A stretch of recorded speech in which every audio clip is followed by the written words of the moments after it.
The rain had been relentless that evening. Thick storm clouds loomed over the dense forest, casting an eerie darkness over the landscape.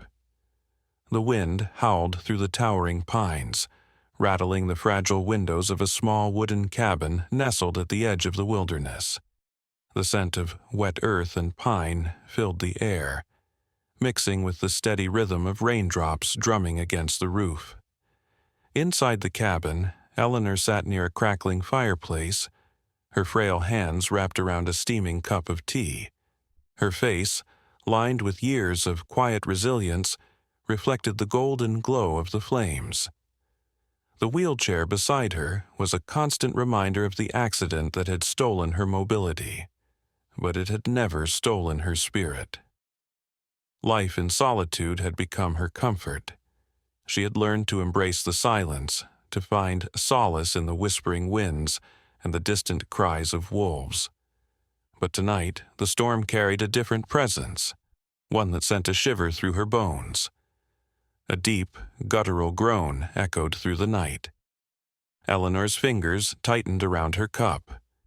That was no ordinary sound. It was something in pain, something suffering. She wheeled herself toward the window, peering into the darkness beyond the rain. At first, she saw nothing but shifting shadows. Then, her breath caught.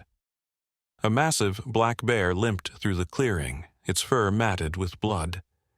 The powerful creature, once an apex predator of these woods, now moved with agonizing slowness. Every step was labored, every breath ragged.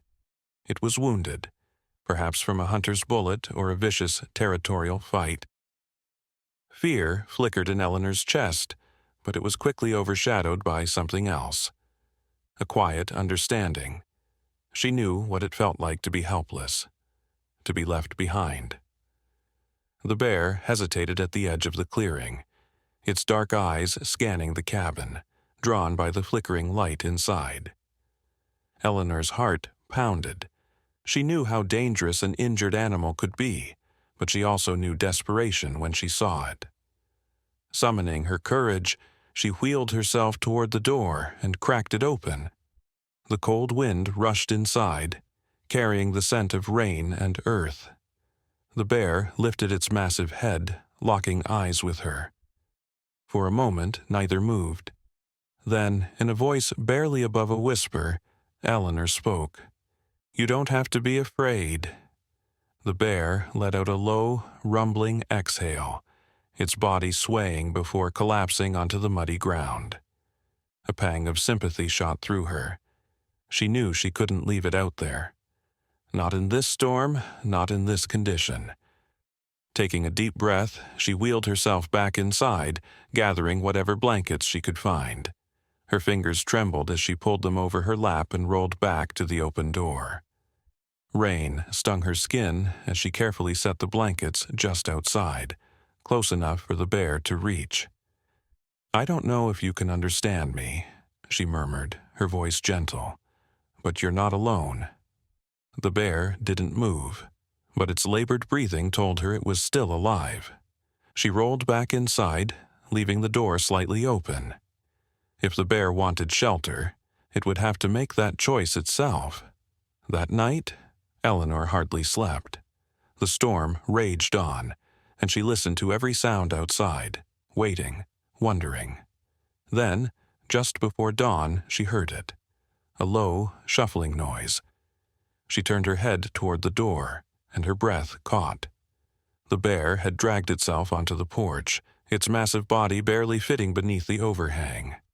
Its dark eyes met hers, filled with exhaustion, but something else too. Trust. Over the next few days, Eleanor did what she could. She left food just outside the door, never forcing the bear to come inside. She spoke to it in soft tones, sharing stories of her past. The accident that had left her unable to walk, the years of struggle, the loneliness that had settled in her bones. And slowly, something changed. The bear began to heal.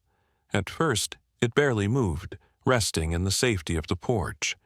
But soon, Eleanor noticed the wound on its leg was beginning to scab over. Its breathing became steadier. One morning, she even saw it licking its wound, a sign that its strength was returning. She had never named it. Somehow, it didn't feel right. But in the quiet moments, she spoke to it as if it were an old friend. "You know," she said one evening, watching the fading light turn the forest golden, "you remind me of myself, strong, stubborn, too proud to ask for help." The bear exhaled, a deep, rumbling sound that almost felt like an agreement. Then, one morning, it happened.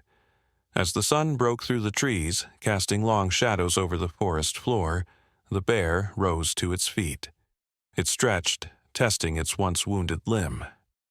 Eleanor watched, her heart swelling with a mixture of pride and sorrow.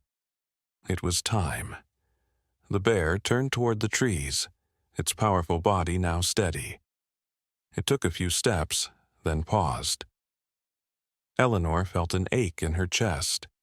She knew this moment would come. The tattered blanket remained, draped over a discarded crate. But the dog, he was still there, waiting. Keanu crouched, reaching out. "Hey, buddy." The dog whined, stepping forward, pressing into his touch. Its tail wagged, hesitant but hopeful. Keanu sighed, running a hand through his hair. He had made a promise. "You want to come with me?" The dog hesitated only a moment before taking the final step forward. Keanu scooped him up, feeling the frail body tremble slightly against his chest. The rain had stopped, leaving the city washed clean under the glow of streetlights as he carried the dog to his motorcycle. He had come looking for a quiet ride that night. Instead, he had found something far more profound. Because sometimes the smallest moments, the ones the world overlooks, hold the greatest weight.